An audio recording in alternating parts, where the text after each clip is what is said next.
Welcome to our Prepare for Smarter ITSM webinar. Today we're going to be talking about AI and how that's going to relate to the service desk.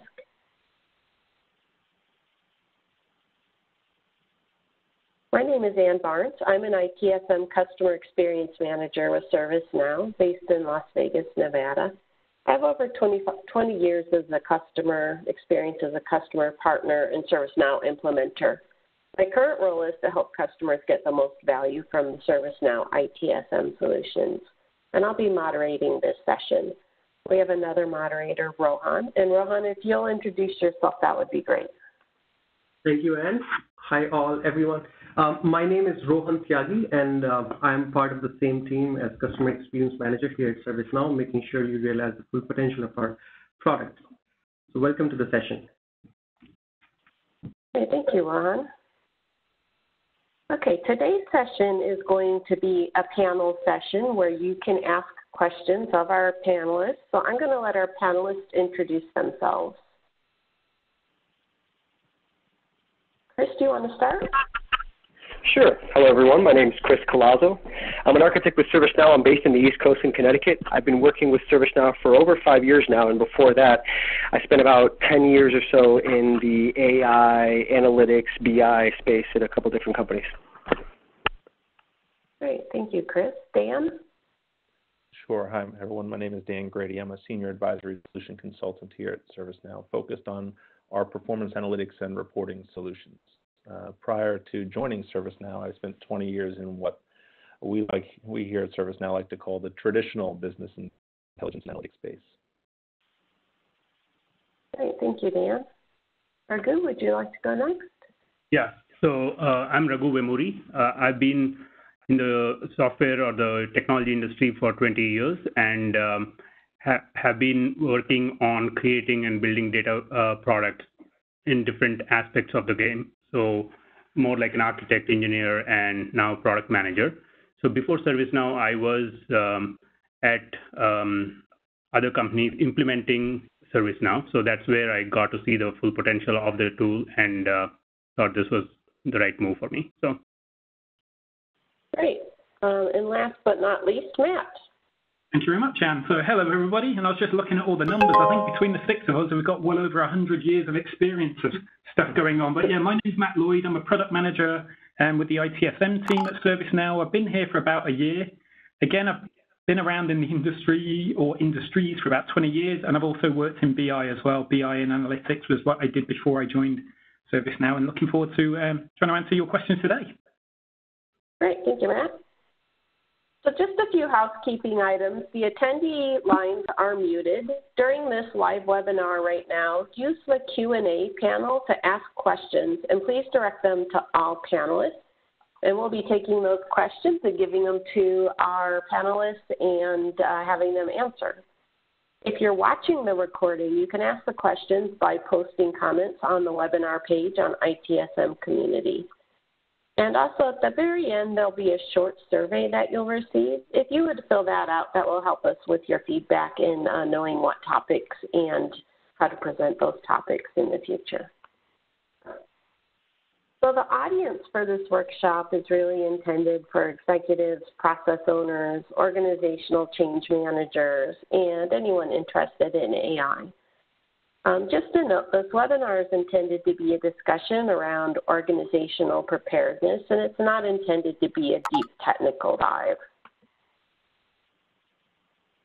So with that, let's talk real quickly about what Agent Intelligence is in ServiceNow moving forward, and then we'll go ahead and get into questions and answers. So in Kingston, we are going to categorize and route work with Agent Intelligence. Categorization will allow you to accurately categorize requests nearly instantly, and with assignment, we'll be able to classify and route requests with fewer errors, increasing your agent productivity. So with that, let's go ahead and get started with our questions and answers. And again, if you'll please submit questions into the Q&A box, we'll be happy to answer those. So let's get started. All right. I have a couple of questions which were already being asked on the community where we posted this session. So I'll start with the first one while giving some more time for participants to ask their questions. First one is, do I need a data scientist in my organization? And hi, this is Matt. So yeah, the short answer is no, you don't need a data scientist. We do at ServiceNow, but you don't in your organization. So what we've done is we've taken the load on ourselves as ServiceNow. We've done a lot of, over the past few months, we've done a lot of work with our data scientists and our development teams. We've created a service, which is Agent Intelligence, that you'll be able to use. And what we've done is we wanted it to make it easy for you to use the skills that you already have and make it as simple an experience as we can. So all you're going to need are the business skills and the knowledge that you've already got of your service management area, and that should be enough to get you started with Agent Intelligence, basically. Great, thank you, Matt. So as a customer, do they need any physical infrastructure to get going with AI? Yeah, so this is Raghu here, and the answer is no. You don't need any special infrastructure. It is happening, the data movement pretty much happens from the instance within ServiceNow into a training server, and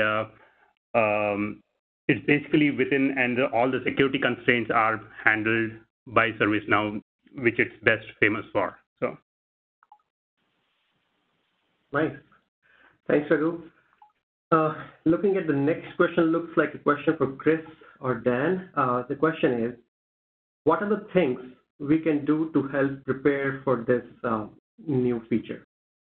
Sure. So there's a couple of things that I've been recommending to customers in terms of preparedness for Agent Intelligence. The first is this is a supervised machine learning, right? We're training the machine. So obviously, data quality that we're feeding the machine is important. So having customers get an understanding of the current state of the quality of the data inside of the environment, the data that we're going to be feeding in is something they can do to start getting prepared. Obviously, we don't want to be teaching the machine bad habits. That's one aspect of it from a data quality perspective. The other thing that I've been having conversations with organizations about in terms of preparedness for this is be prepared to communicate the results, right? This is something that's got a lot of excitement, a lot of buzz, a lot of interest, and it's going to be something that's new for a lot of organizations. So if you're embarking on this journey here, people are going to want to know, is it working or not? So getting a handle of some benchmarks before you implement Agent Intelligence. Things like, what is your current MTTR, the current customer satisfaction, what percentage of your SLAs are achieving, having an understanding of what that looks like today, and then being able to communicate the results after the fact, after we've done this and showing the improvements. That's something that people should be prepared to do as well. I think Mr. Collazo had some thoughts on this topic as well.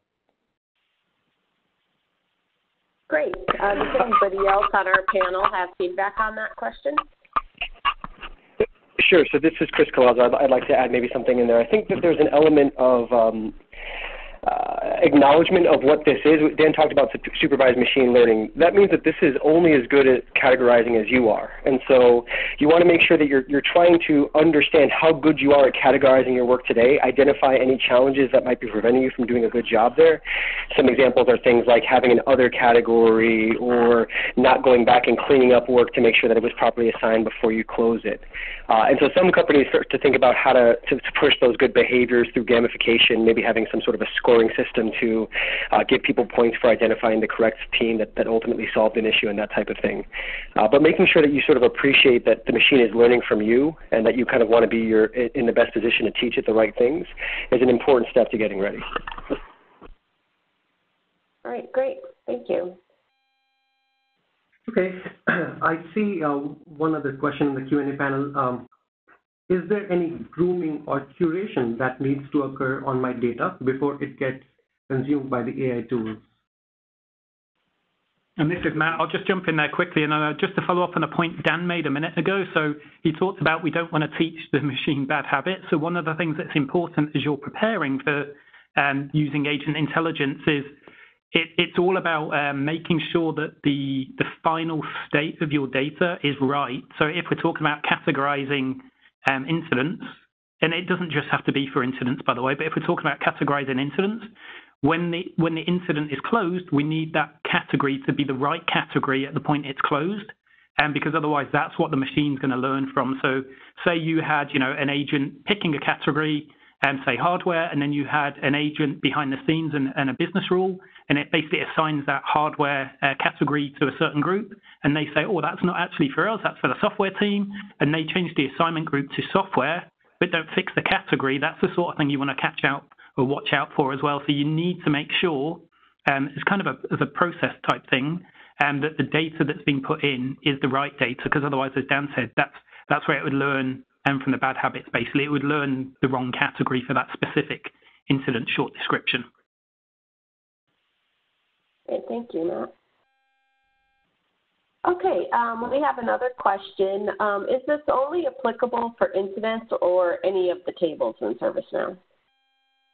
This is Matt. I can take that one as well quickly. Basically, out of the box, we're shipping it for incident and also for case management. But the mechanism that we built for Agent Intelligence can work on any kind of string-based field in incident or case, and you can also use it on other tables as well. So it's not just incident and case management, and it's not just assignment group and category that you can do. It can do more things, but out of the box, they're the ones that we focused on for IT service management when we ship this thing. And we've also created there's a business rule that as you create an incident, that's when it predicts what the category and the assignment group is. Again, that's the out-of-the-box behavior that we've gone for. And when we are talking about, just wanted to add one quick thing here. So when we are talking about string fields, look for your choice and reference fields specifically within strings. So that's the part I think we are enabling it for currently. So. Okay. Thank you, Matt and Raghu. And just in case, if you have any follow-up on the same questions, you just continue asking in the Q&A panel, and we'll take those. So the next one is this domain separated capable? Yes, it is domain separated capable, and based on the option you select in a configuration screen, that filter will be applied to the training data that goes into the training server. So the answer is yes. Okay, great, thank you. Okay, so next I have a question. What can we start measuring today so that we can start moving benchmarking forward? How do we measure, for example, KPIs or other information to start getting ready for this? So Dan or Chris, I think Dan maybe, that would be a question for you. Yeah, sure. So if you think about, obviously, this is something we're going to apply to a process to improve the efficiency of the process. So the outcomes that we're typically tracking in this area around KPIs, as I mentioned earlier, things like your mean time to resolve and your customer satisfaction, right? So as we apply these things, we expect to see a reduction in those. One of the things that's actually part of the machine learning scoring, if you will, is kind of the coverage, right? The metrics that we track tied to specifically Agent Intelligence are the coverage and the precision of the model. So how many of the incidents are we actually able to affect with the algorithm? And then also the precision is how often is that prediction right, or the mapping right. Trending as those, one thing that we can trend specifically with performance analytics, right, is to be able to trend as our coverage and precision starts to go up. Are we seeing a reduction in our mean time to resolve? Are we seeing a reduction in, an increase in our CSAT? And then as we start to reallocate the work that the machines are now taking over for us, are we seeing improvements of those areas in which we've reassigned the resources potentially? So there's different things you can track, specifically mean time to resolve, because we're talking about efficiencies here. In many cases, that's one that is highlighted for most. And this is Chris. I think one thing to add there is there's sort of some more subtle metrics inside of the system, like the number of times a ticket is reassigned. So what you may want to start doing is tracking sort of your categories that have higher reassignment counts than everyone else, and focusing on those for the ones that you're going to make sure they're clean or make sure that they're properly assigned before they're closing. So understanding sort of your average reassignment count or your average categorization change per different types of tickets, and then working to sort of focus on the data quality for the ones that are really high will help put you in the right position too, and understanding how that's going to be affected after you start to implement the engine. So you should see that reduce after the engine goes down, and that's sort of a direct factor that will kind of roll up into the mean time to resolution that Dan was talking about. Great, thank you. Thank you. Well, before I take the next question, I wanted to also make a comment that while you're asking these questions, please also keep in mind that these will influence our future sessions, future blogs, or any other information that we want to roll out to you. And if you feel like that information will be helpful to be successful with this, or you're planning to take this capability in your organization, please keep that in mind. We'll push out more information about these technologies, so ask accordingly. The next question I have is, what impact will this have on the SLAs, service level agreements? I can jump in with that. Yes, I think Dan or Chris mentioned something to do with this a minute ago. So basically what you should see is for some of the KPIs, you should see some improvements, about the time to resolve and that kind of thing. So this isn't directly going to impact your SLAs, but hopefully it will help you for some of those SLAs that you've got set up around, restoring service times and things. It will help with that, because what it's doing is, as the machine's basically helping you to assign, and again, this is the out of the box things that we're doing, but you can use it for additional things. But as you're looking at assigning to a category or to an assignment group, it's basically just going to be doing that much faster than you would be doing that by hand. So, and I don't have specific numbers for this, but I think Dave Wright in an external blog recently wrote something down from what they'd seen is about an 8% time being saved across the service desk for doing this kind of, think of it like more like a machine-based assignment instead of doing this manually. So what you would see is that being, or that basically being able to make an improvement in your SLAs as well as you go forward. So it's not directly tied to it, but you should see some time being saved, and then those agents can actually spend their time on doing more important things instead of actually manually assigning this stuff in the first place. I would just add, what you would hope is that you would see a reduction in the number of SLAs being breached because you've added some efficiency to the process here. And if you're not seeing that, then obviously let's go back to the drawing board and look at the model and make sure that it's continuing to work, or it's working effectively. Yeah, makes sense. Thanks, Dan. Okay, the next question that we have is, can learning be targeted to incidents handled by specific agents or groups or other conditions instead of all incidents? Hey, this is Matt. Yes, yeah, the answer is, so when you set up the training side, basically there's a training screen where you define what's the data that you want to use to train on. So in there, it's like any other kind of query inside ServiceNow. You, as well as the table, you can pick and define certain conditions. So if there was a specific assignment group you wanted to train on, you could definitely do that as well.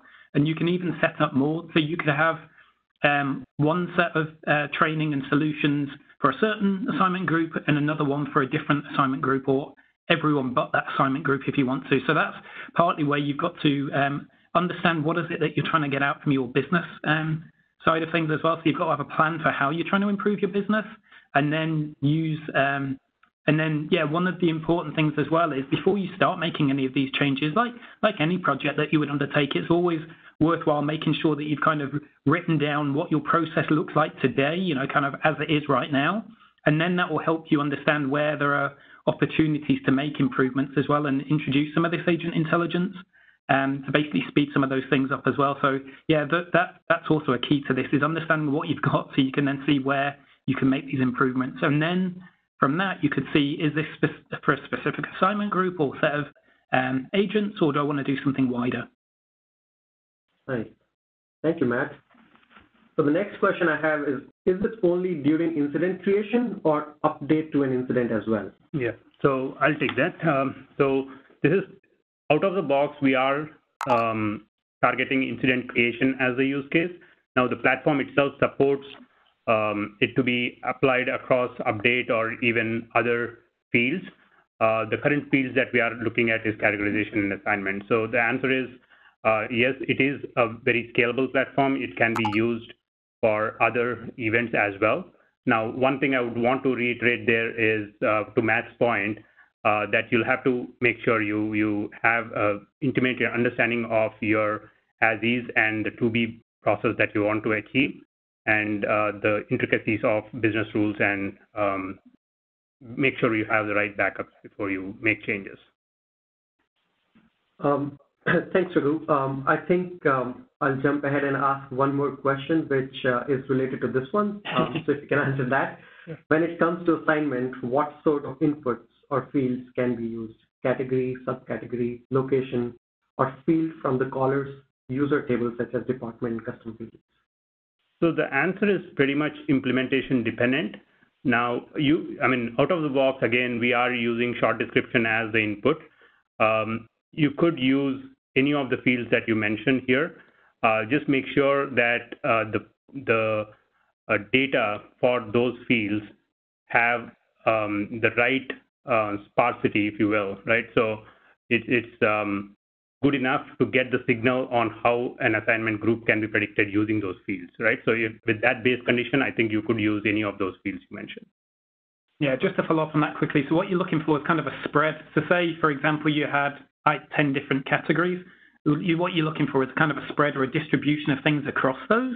If most of them were going into one or two of them, then obviously the machine's going to learn that most things go to those two categories. Category is probably not the best example in this case, but that's the kind of thing you're looking at. So that's where you could use, PA or even the existing platform reporting to look at what you've got already and understand that and see, just from a pure, even without agent intelligence, how many things are being used where, and then start to get an understanding of that.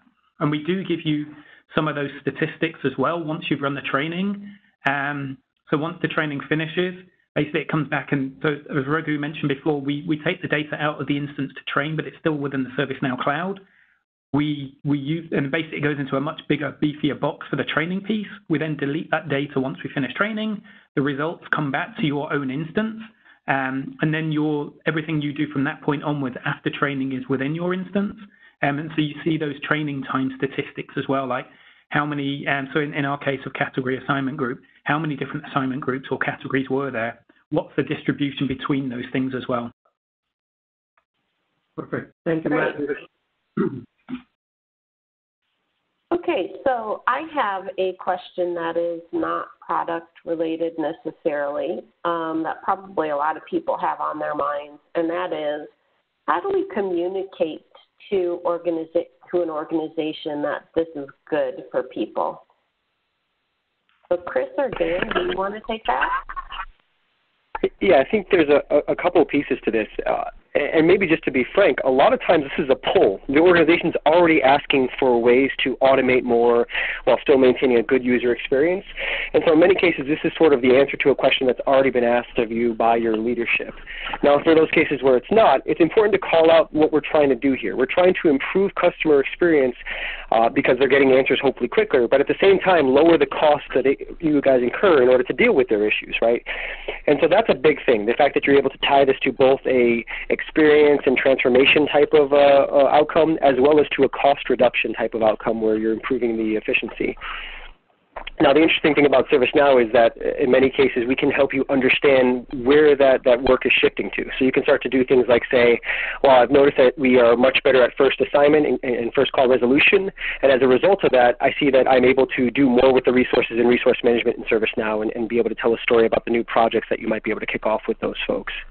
So I think that there's sort of a bigger story around the transformation that we have on those two different axes. And I think if Dan wants to jump in here, he can talk a little bit about the way that you can use some of those metrics that you were capturing before to tell that story too. Yeah, I think that's just to kind of add on. I think that's the thing that the question is kind of geared for is, the fear that the robots are going to take over the world potentially. And as I talk to more and more companies, it's not necessarily it's eliminating resources, but it's putting them on different activities, right? You're streamlining the process, you're removing the mundane work from what's going on a day-to-day basis, And now those resources are freed up to focus potentially on higher value activities or other activities. It's kind of then, from a preparedness standpoint, as an organization, identifying, if we get, like I think Matt mentioned earlier, an 8% savings from an efficiency standpoint, identifying where we're going to reuse that or reapply that 8%, and then start building out KPIs to track around that, right? So for example, let's just say, this might not be all that glamorous, but let's just say now, if we're removing this amount of time from somebody just routing the work, we're potentially freeing that resource up to focus on the resolution of incidents with that time that's being saved. So we should expect to see a higher drop in our backlog, like our reduction rate should go up from a backlog perspective. So once I've applied this model, am I seeing a more steep curve in the reduction of my backlog over time, because that's where I've reassigned those incidents. So that's something that comes up in conversation quite a bit, is kind of now what do I do with this time, and how do I measure the results there. Thank you. Thank you. The next question I have is this specific to a customer's instance, or can we tie into a global AI training, but then connect our proprietary internal KB articles too? So I guess the question is, can we have it learn from outside our organization? Yeah, hi, this is Matt. And so at least for now, what we decided to do is, because obviously data concerns and privacy and things like that, the way we've geared the whole agent intelligence, it's specific to your customer data in your instance. And it would even be if you've got different instances, if you've got a sub-prod and a prod, you may get slightly different results depending on what records you've got in those as well. So it's geared specifically to your instance. When you do the training, you're within your instance itself. You say, I want to kick off this training using this data set. That specific data set is what's sent to the training server inside the ServiceNow cloud to actually train the model and return the results back to that same instance. So it's very much geared to your data in your instance, and it doesn't use global training. Perfect. Thank you, Matt. Okay, so I have a bunch of questions that all seem related, so I'm going to ask them all at the same time. So let me get through them, and I think then this will be a Matt or a Raghu question. So first of all, what capabilities exist for unlearning? So if they identify something that has bad data that incorrectly categorized or assigned to people, how do they remediate that decision? And to clarify that, does it only make a decision based upon the training data they feed it, or is there a process that the agents can actually acknowledge whether that was right or wrong? And then the next question, which is related, is how do you tell the system which decisions it made were correct to better train it? And then the third related one is, can learning be target? Oh, no, sorry, that was not correct. The third one is, how does the customer teach or correct the system when it categorizes or routes incorrectly? So those all seem to be related around how you train it once you've gone live. So Matt or Raghu? Yeah, so I'd start off, and I think that's, there are multiple aspects of a data, infrastructure or training that you're talking about here. One, with respect to the unlearning part, it's really your data hygiene and how accurately, so the goal is to predict category and assignment, let's say, right? How accurately are they currently being predicted? What is the kind of data that you're generating today? And what would be fed to the training server to learn from that data set, right? So the capabilities to unlearning are more implementation dependent, where you are at certain stages saying that this is when I want the data to be most accurate to be fed to the training server, right? So in that sense, you're unlearning whatever bad data you have generated through the process, right? So that's the number one point. The other thing you talked about here also is to see how you can make better decisions. There are reporting from a performance analytics perspective that are available, both from a model training perspective and also from the prediction time statistics. right? So those are some of your places to go to understand how your predictions have been going and how to correct it, or how to correct the data training and create new versions of this training for ongoing basis. Right. So those are the two things I picked up from there. Let's see. Yeah, I think that should be it. Yeah, and this is Matt. I'll just add a tiny bit more to that as well. So one of the things is, so again, out of the box, we don't disable any of those fields. So even if we do predict them, an agent could go and change them if they want to at some point in time. So that's another way of kind of, manual correction. And then if enough of those happen, then, obviously next time the training happens, it will learn those new values instead. So it's only learning based on what's happened in the past anyway. So, that could be where it could have been a data quality issue, or maybe what you've done as well is maybe you've made a big change in the way your service desk operates. Maybe you've introduced a new category or something like that. So if you've got those, obviously it may get some of those wrong. So there are other things you can do. So because there's business rules that actually do the predictions, you could even add a bit of logic into the business rule to say, hey, until we've got enough data for this, let's override that one for now. And one final piece is one of the other things is if that field was displayed to a user at all and they picked a value, so it's not the default value for that field, the prediction won't try and predict to overwrite that value. So if it's been picked already, it won't try and change that value.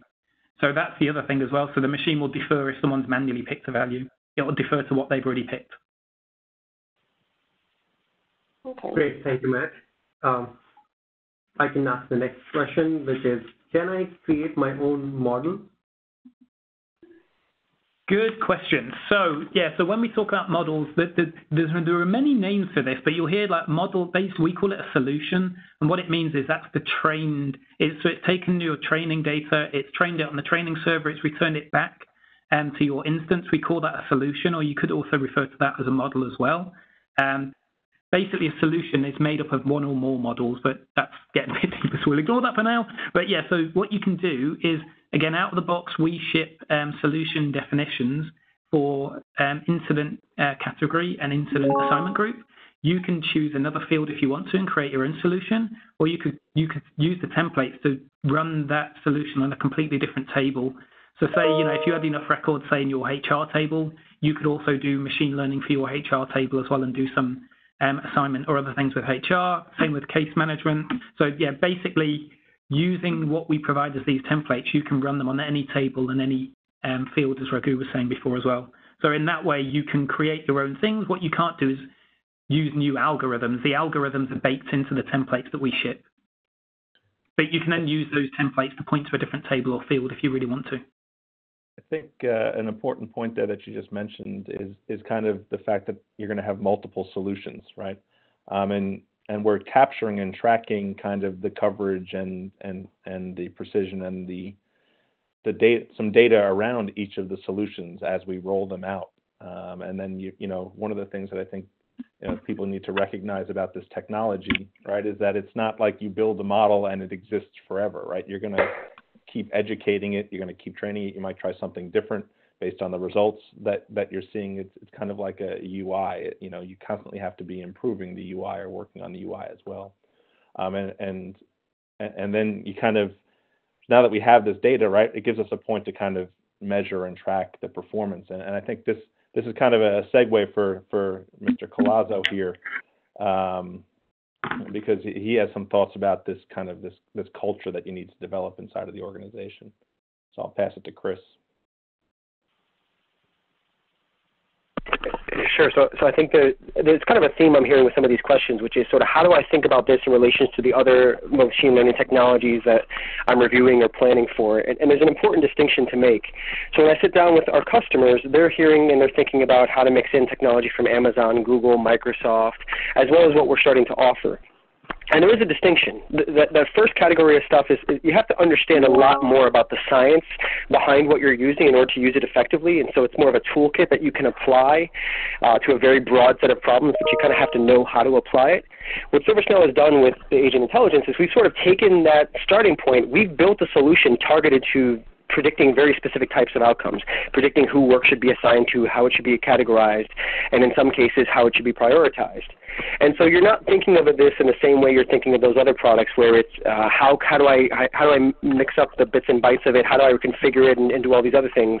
It's more of how do I make sure that it has the best inputs possible, how do I figure out how often I have to run this in order to make sure it's as accurate as possible, and how do I make sure that I understand whether or not it's getting better or worse, right? So essentially the inputs and the outputs are the key things you're focusing on here.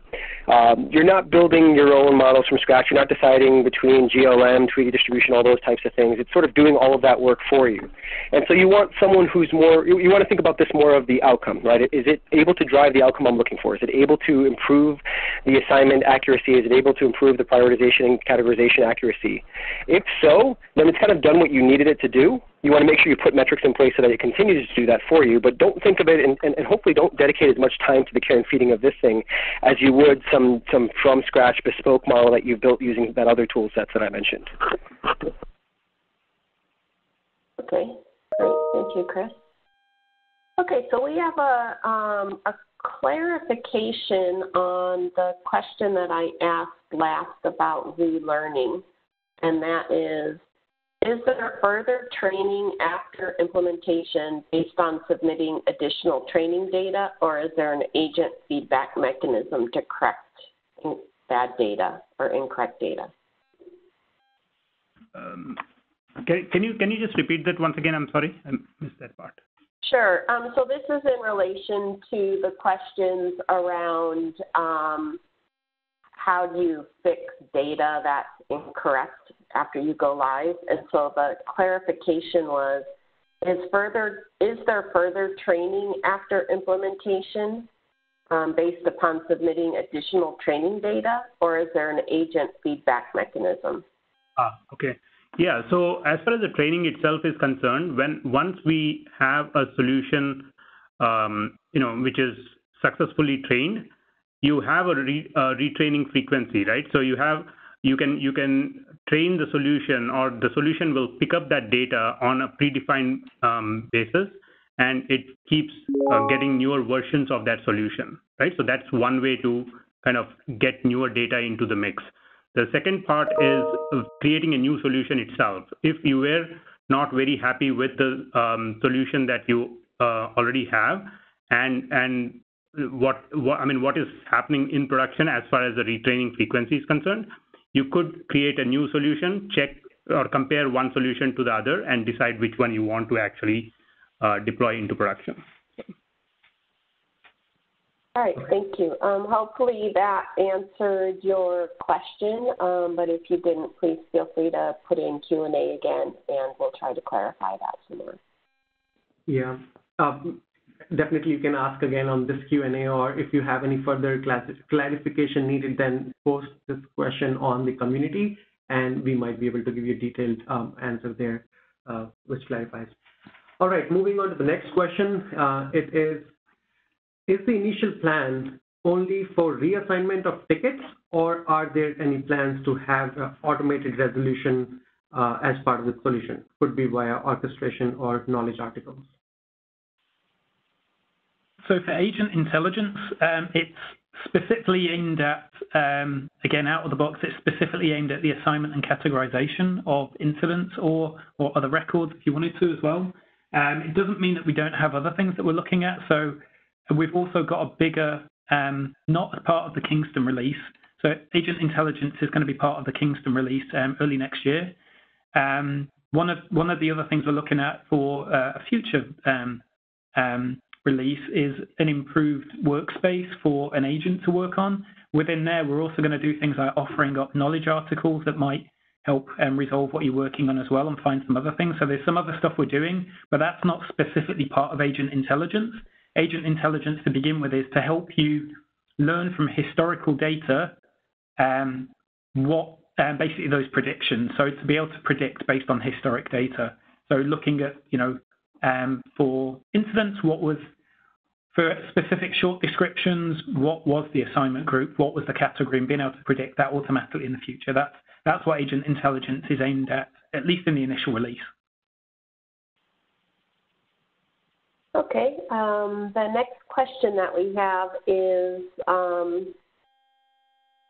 let's see, do you have a way to recommend assignment versus automatically doing it? So if somebody wants to override the automatic assignment, is there a way to do that? Or perhaps choose automatic assignment for a certain type of categorization? That's another great question. Yeah, so this is Matt. So again, because what we focused on for the out of the box, and I know we said that a fair few times today, is so for category and assignment group, we never actually display those to the requester when they're in the portal. So for us, there wouldn't be a way to actually show those out of the box, but you may, if there's any of these fields that you want to predict, what you would do is you could decide how to use that field going forward. Do you want to use the machine learning piece maybe on a tab out of the short description to say, do we want to predict what that category should be, or that assignment group, or whichever field you're displaying to the end user? So if we can automatically work out what it should be, we don't need to ask them for that value. If it doesn't know what it should be, then you could obviously ask them for that value as you would do today. So there's many different ways you could approach this, but out of the box, we don't actually display to the requester any of the fields that we're predicting. So we didn't need a mechanism for now to say, hey, here's a recommendation for this field, because we're not even showing this field. That's why we've done it on creation for now. So no matter how that incident gets created, or case, or incident or case, as that's actually saved into the ServiceNow database, that's at the point we do the assignments there and do the predictions. But if you've got different needs going forward, like you display some of these fields in your forms, you can use the same prediction APIs, but actually put that logic in your form as well instead, and then you could use it to kind of pick a default value. So it uses Agent Intelligence to work out what the default should be for that field that you want to predict, and then the user can change it if they want to. And I get questions like this fairly often from customers who are kind of want to do sort of a gradual rollout. And so if it's not about showing the end user what you're predicting, but rather allowing the service desk to sort of do some triage still as they become comfortable with the prediction, you can sort of point this and have it predict to a different field. So the interesting thing about this is it's all sort of tied into the platform of ServiceNow behind the scenes. So you can set up a scenario wherein you still keep your assignment logic kind of separate, but you've got a new field, a new set of field on the incident that shows something like predicted assignment and confidence or something like that. And then you can allow the service desk to kind of work within that metric, sort of as a cobot type of model, and where they ultimately still make the decisions. Now, keep in mind, you are sacrificing a lot of the agility and efficiency when you're running that way, but if there's something about organizational change that you want to manage, there's not the comfort to trust machine day one, then you can sort of use that as a bridging strategy. Great, thank you. Thanks, Dan. Okay, so I think the next question I have is, when are we getting this technology? That's an easy one. So yeah, this is Matt. So we don't give out specific dates, but it's going to be part of the Kingston release. So when you're eligible to take Kingston, this is when it will be available to you as well. And so that's the release it'll be part of, which is Kingston. So we're hoping that will be out from early, or be available from early in 2018, basically from somewhere during Q1 2018. But some of you may, depending on your agreements and stuff, some of you may have access to that slightly earlier through an early adopter type program or early access program. But yeah, the short answer is it'll be part of Kingston. Thanks. So what out-of-the-box reports, if any, will be provided to track Agent Intelligence?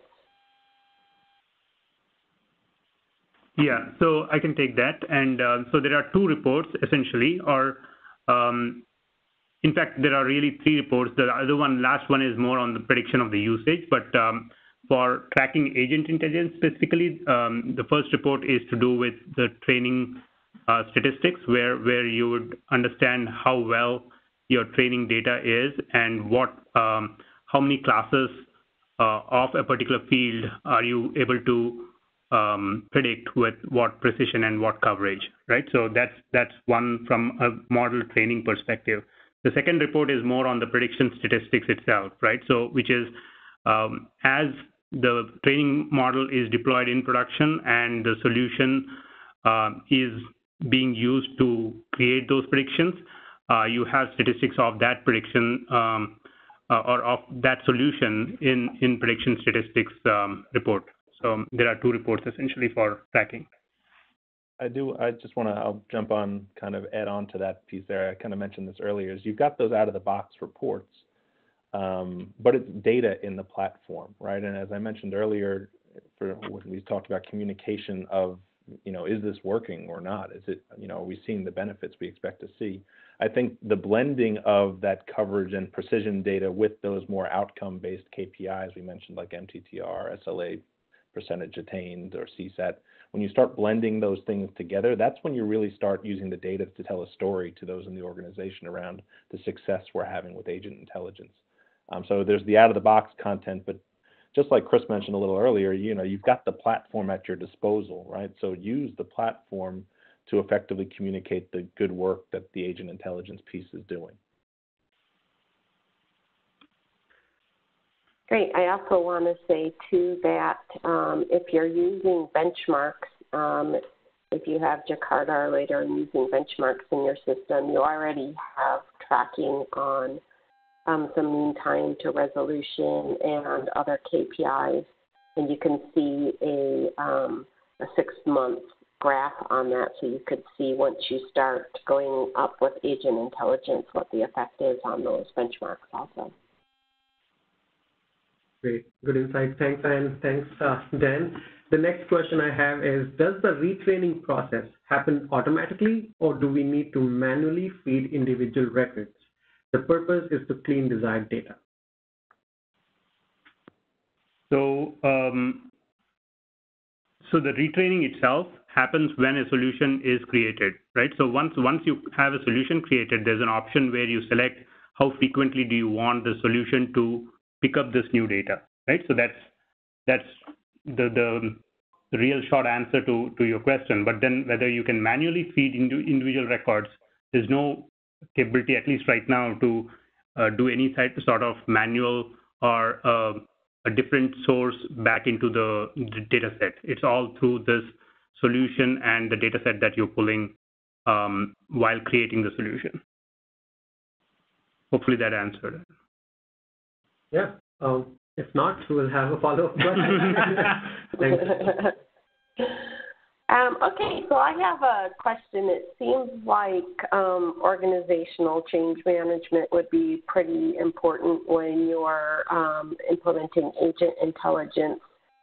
So Dan or Chris, do you have any ideas or recommendations around organizational change management? Yes, I think that there's a big component here that is going to be a little bit new for some IT shops, but hopefully not too new.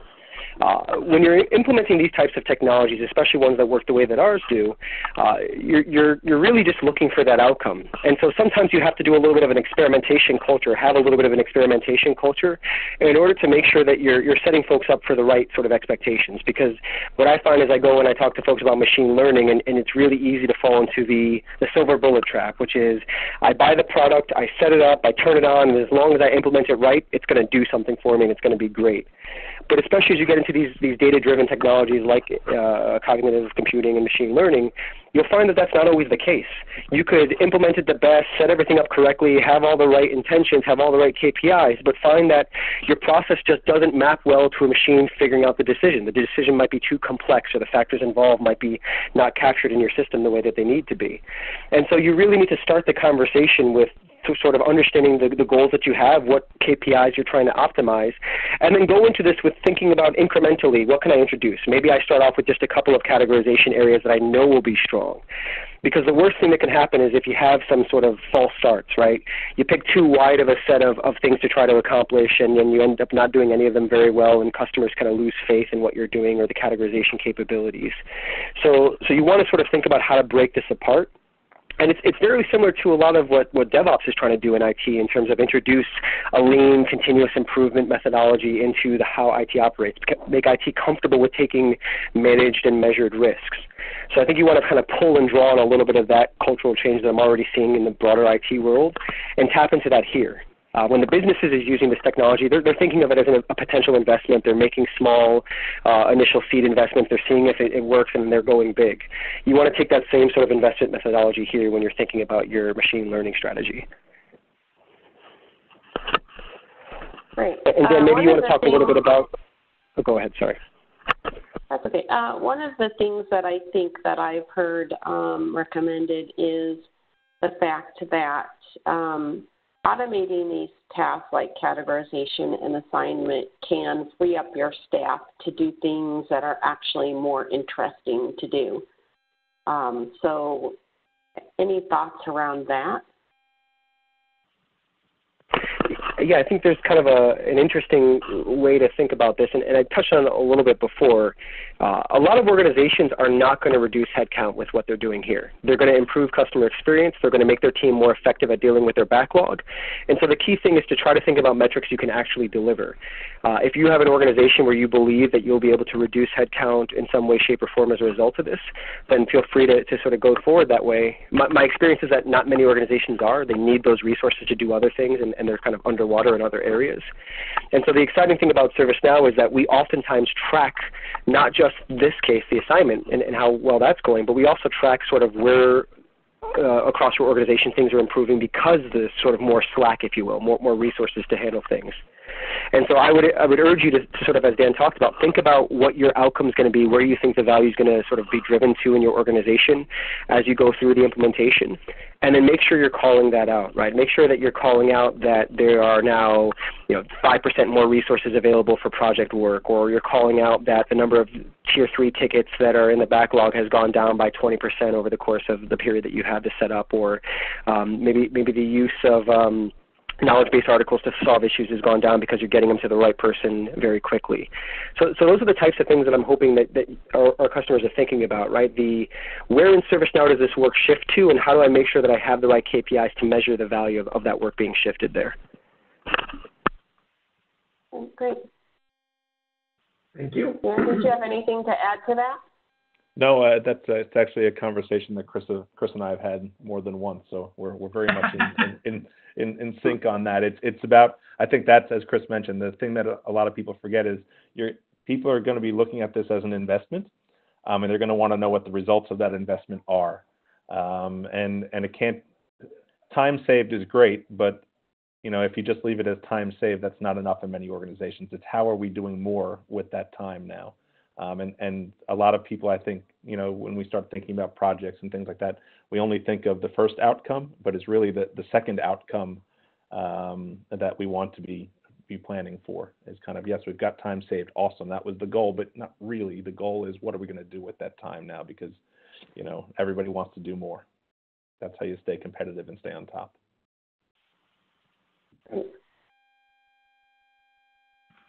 Great.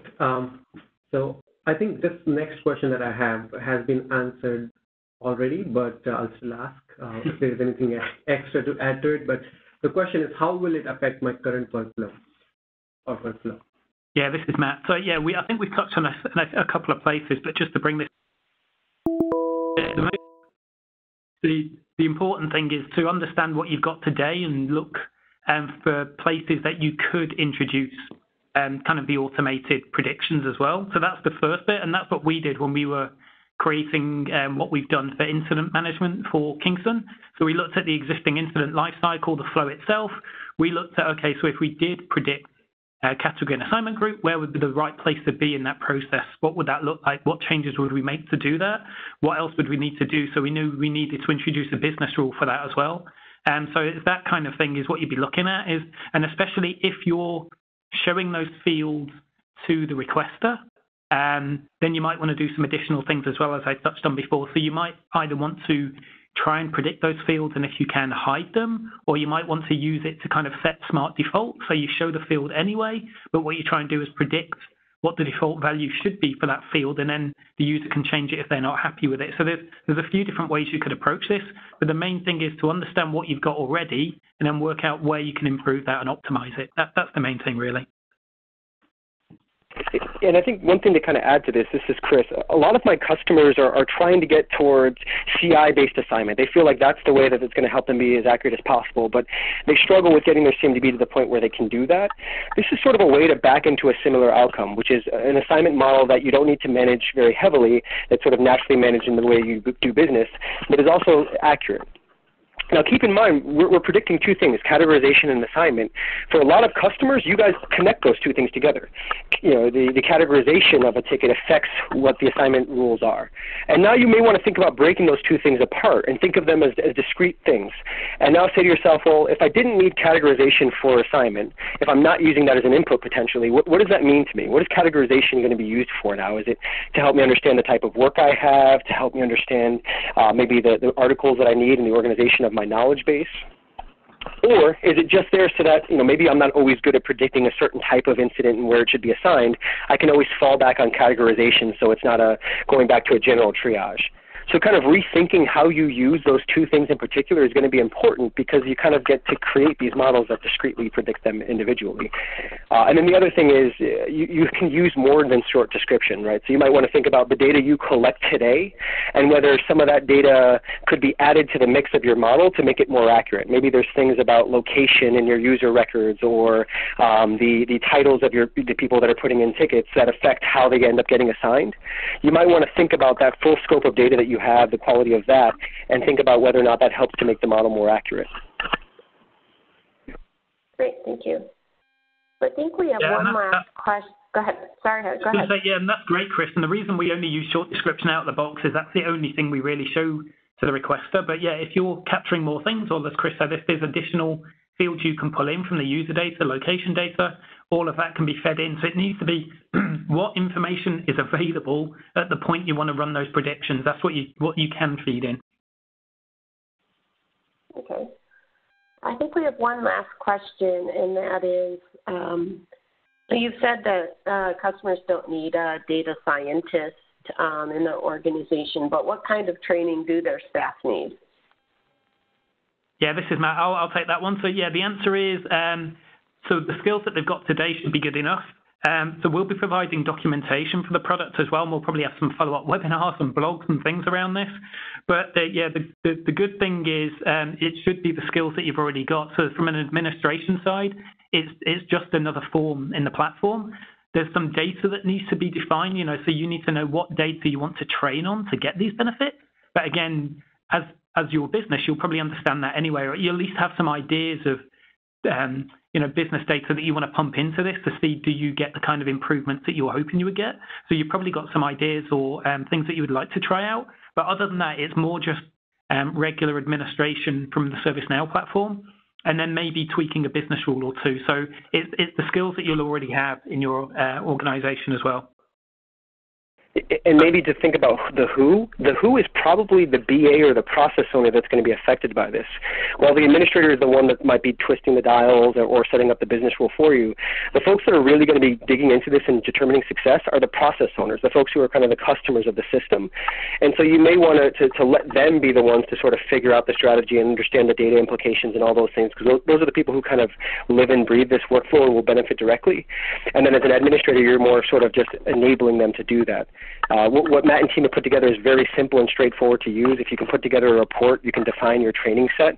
So it really is something that you can kind of open up to those BAs and have them be the ones that sort of drive the decisions about how their process will integrate with this new capability. Okay, it looks like we got one more question, so we're going to answer that last question. And then if you have any other questions, we're going to be posting this to community where you registered for the webinar. And you can ask questions there, and we'll continue to answer them online. So, Rohan? Yeah, the last question, thanks, Anne, for the opportunity. The last question is, just to clarify, this is category and not AI or artificial intelligence to the subcategory level. Hey, this is Matt. So yeah, again, for that one, it depends. It all comes down to what fields have you got at the point when you want to do the prediction. That's what your training data becomes. So if you have category and subcategory, you can add both of them if you want to your training. So it's whichever fields you want to use. Think of those of what data is available to feed in to train the machine in the first place. So if you happen to have subcategory, you could try that and see if that gives you enough information. I know that for case management, as well as short description, they often ask for products as well for case management, so they can feed in short description and product. So it can be any of those fields that you've got available. And as Chris said a little while ago, you might even be able to do some stuff to pull in additional, like, user information, because you can walk through some of the other tables as well. So there's more information you can pull in, but basically that information needs to be filled out at the point when you call the predictions, or because when you do the training, the incidents or cases or whichever table you run this on, all the records are complete at that point. So you'll have all the information. The most important thing is when you're deciding what goes into that training data set, make sure that the point you're going to call this, you've got whatever information that is needed to fulfill that. And you could even do two separate solutions if you want. You could do one that's done earlier in the process, and maybe you could have another one that's done later down the process. So maybe during the life cycle, some more fields are filled out, and you could, someone asked a question before about, is it just create versus update? If you get to an update stage later and there's more information available, there's nothing to say you couldn't have a separate solution that also tries to predict based on updated information as well. So, but out of the box, we're doing the new record, and just for short description, but there are more possibilities. Basically, it's a service that's very, very configurable, but the main thing is make sure that the fields that you want to use are available at the point you want to call the predictions. Thank you, Matt. Okay, well, that's the end of our time. Thank you very much, everybody, for attending. And just a reminder, if you'll fill out the survey that you receive, that really helps us to get more information on what we should offer you and how we should offer that. And again, if you think of any more questions in the future, feel free to go on community and enter them in, and we'll be happy to answer those for you. Thank you very much.